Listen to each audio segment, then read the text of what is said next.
Does anybody have anything to share right here? Maybe it's a thought that occurred, maybe an idea, maybe something I touched on, maybe anything. Does anybody have? Yes, sir.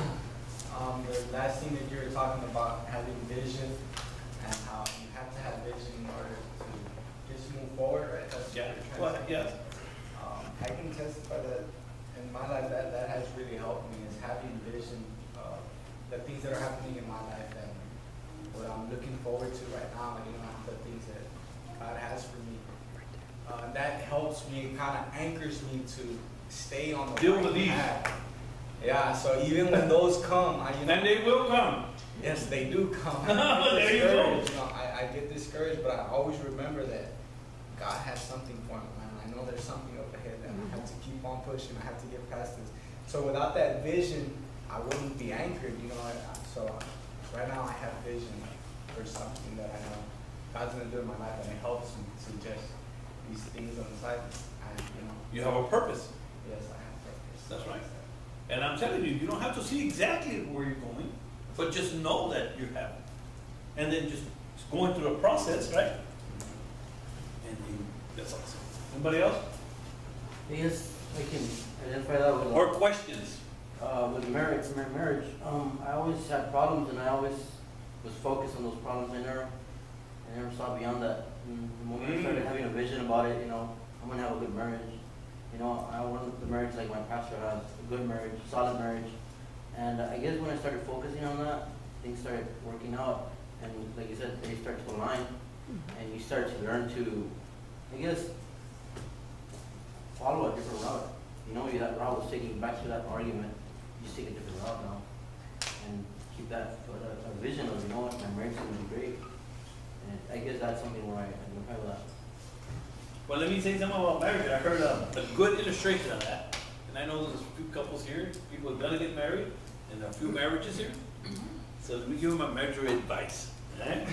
Yes, sir. Hi, brother, you're going to focus it. You're going to be good at that. It's going to be good.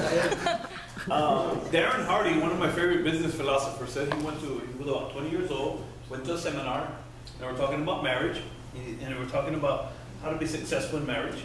And he said, he asked the couple, the people, the audience, the speaker, what do you think is the percentages in a marriage? As far as who puts in what more? And they started throwing up numbers. Anybody want to give it a try? If you know the answer, don't shout it out. But if you don't know the answer, or you think, what do you think the percentages are? In other words, how much should the wife put in, and how much should the husband put in? Should it be 50-50? Should it be 40-60? Should it be 190, 0? Or should it be, what should it be? Anybody want to try, give it a try? It should be 50-50. 50-50, okay. Let's try 50-50. Equal right trade. Equals equal, right? Okay, and that's what my friend said. He said, oh man, I was 20 years old, I know everything. 50-50, he said. 50-50, okay. Anybody else? 100-100? 100-100?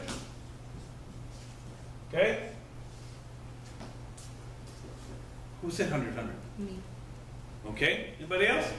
100-100. I agree. Tú también. Just tell us the answer. Patience.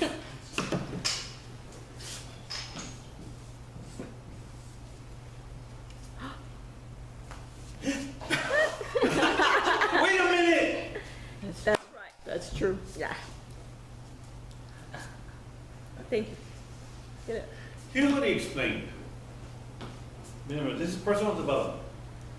He said, until you're willing to give 100% without expecting anything in return. Oh! See, because imagine this. Imagine that. Who can give 100%? Think about that for a minute. I said, wow, I thought that was pretty profound. And now, this is not an exact, but the point is, Give it your all. because I'm learning to do this. I'm not trying to learn. I love the baby. You're awesome.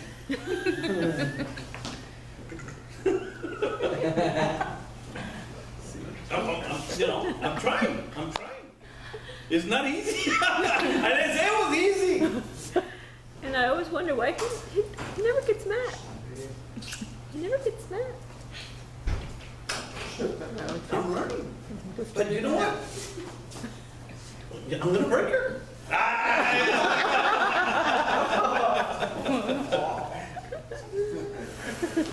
You got that, Danny? So, that's a good point to remember, brother. It is. It You know? Because if you're trying to find fault in your wife, guess what you're gonna find? is fault. A bunch of them.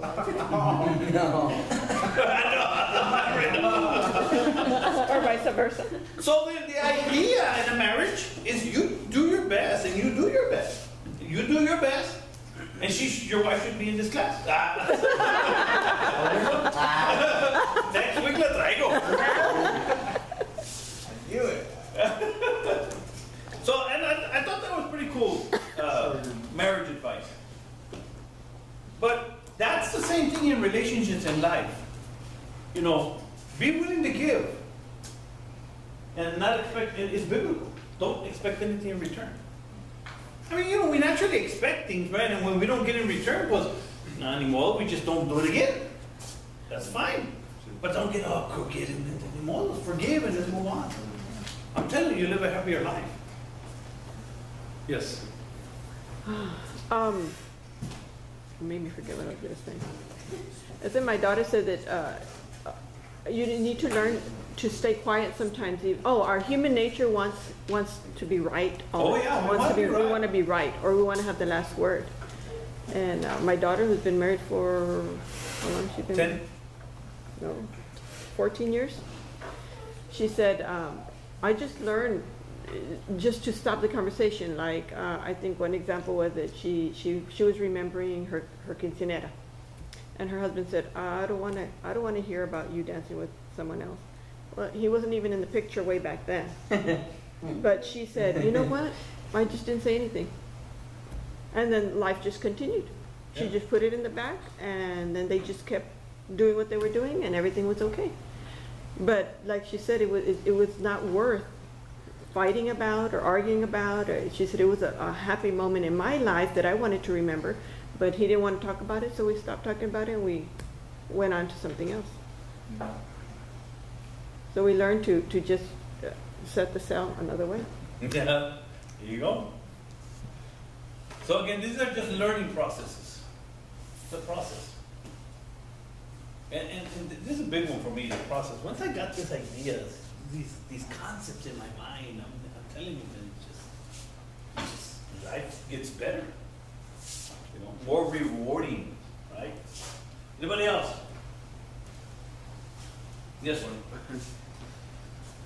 So, the ones that you had called out was goal setting, money management, relationships, discouragement, and lack of vision. And for me, the way I'm seeing lack of vision and goals like that, I want this business to grow. I'm not comfortable where it's at right now. I'm gonna make it grow. You know, so that's my goal. Money management. At first, when it would come in, I didn't know how to save it or what to do, and that's when you gave me that tip, and I was like, I'm gonna do it. So I took it. So now, as it's coming in, Is it working? it's working. It's helping? It's working. See, I know a little bit, just a little bit. You know, we have me and my wife. I closed out mine. She closed out hers, and we got one. And out of that one, we have a business account, a savings account, and a personal account. And just like you told me, 10% for God, 10 in the savings, and then the rest in the bank, in the business. And then from the business, then pay myself, you know, weekly, and then also then that adds up also with my wife. Mm-hmm. With her 10% for God, and then whatever she gets paid. So that's working. It's getting there. It's managing, and I still have to master it. So And you're learning. That's the process. But Zapata's an example, excellent example of where he comes from. Right? He comes from losing drug addicts, ex-convicts, to learning how to build a business. That's crazy. And the more, and, you know, and the more people see him that are successful, people want to help him. Because anybody wants to. Have you ever tried to help somebody that doesn't want help? How exciting is that? Not exciting. Just encourage that. Yeah, okay. And I'll close with this. Before, well, you want to send your last point? Yeah, the other ones was relationships. Towards how am I selling these candy apples, you know, how am I communicating with. You're building relationships, part of the business. And In fact, relationship is everything. the other one was discouragement. At first, it was just because I lost a job, so my wife wasn't working. Problems? Yeah, so right there. How he responded? So right there, me and my wife were like, you know, well, I told her I'm not gonna go back towards how the first time I lost my job and then everything that happened. You know, just real quick, we had our car towed 3 times. Apart from there, our bills, they cut them off when we used to live at the other house, right? And, you know, we weren't making it. So every time I lose my job, my wife would just lose it. And then I was like, oh, like I felt like I couldn't do nothing. Every time I was trying to go, right? So nothing was working for me. So this time, I lost it and I said, I'm not gonna go back to that mentality. I said, I'm gonna do something. So I said, well, let me just do some candy apples and just take off for the rent. That was $585. Push came to shove, I took out 200 over the $585. So I had 200 left out of the $585 that we had for the rent. You made more money than expected. More money than we expected. And then from there, I was like, no, because that's it. Yeah, I wasn't looking forward to it, right? And then that's when they started asking for more. And I'm like, okay, well, they're like, well, when are you going to make them? And this and that. So I started making them, right? Spoke with Pastor. I gave him a little taste of it. At first, he's like, don't get too comfortable, you know, because it's just for a little while. So, but once he tasted it, he's like, Zapata, you got to open up your business and this and that. And I was like, all right. So I took that and I said, all right. Because he makes his caramel from scratch. Yeah. Wow. You have a customer here. Wonder I don't order caramel all the time. That's my favorite. So I started doing this candy apples, and from there I started learning YouTube. In YouTube, you can find a lot of things. So I started learning how to make different candy apples, and I mastered them. I would just make little samples. I'm like, babe, taste it. Yeah, babe, I like this one. Get her to taste it. Yeah. Hey, she's my helper. She's my wife. She's been my helper. Breakfast, lunch, and dinner. You know, so she's helped me a lot. So then, I don't want to cut you off, but it's a learning process. It's a learning process. And this was like what, the 3rd or 4th time you had lost your job? 4th time. The 4th time. And it was always the same, you know. But again, he's steadily learning, trying to figure these things out. That's why I'm telling you that he's a perfect example of. I'm going to go ahead and close it. Go ahead. Who's ever heard of the Bible parable about the talents? The king gave 1 talent to one guy, 5 talents to the other guy, and 10 talents. Who've heard of that? Who hasn't? You've never heard it? So the story goes that this rich ruler gave his servants, and the point that I'm trying to make is how the Bible teaches that, you know, people that are moving forward and trying to do something, you naturally want to help them. People that don't want help, nobody wants to help.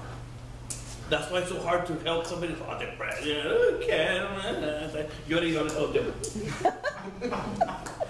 So check this out. So the story goes that the rich ruler gave this guy 1 talent, gave this guy 5 talents, and gave this guy 10 talents. And he told him, I'm going to go away, do something with this talents, this money. When I come back, you know, we have more. So the one with the first talent, was 1 talent, went and hid it because he didn't want to lose it. So he hid it, didn't do nothing with it. The one with the 5 talents doubled his talents. He got 10. The one with 10 talents doubled his talents, got 20, something like that. When the rich ruler came back, he asked, what did you do with your talents? Well, hey, I have 10 more. Awesome. The other one, oh, I have 10 more, I doubled it. Now I have 10. Awesome. Then he goes to this guy. What did you do with mine? I was scared and I hid it because I didn't want you to lose it. And he said, you lazy servant. And he takes what he has and he gives it to the one that has more. It's the story is to help people understand that, you know, when you have more, you're gonna get more. That's just how it works. You know, when you don't have anything and you don't want anything, you're not gonna try anything, nobody's gonna give you anything. That's just how it is. So I hope that I hope that I helped you guys somehow tonight. Any other questions or comments? That's all we have. We're gonna pass around the basket. Do we have the basket?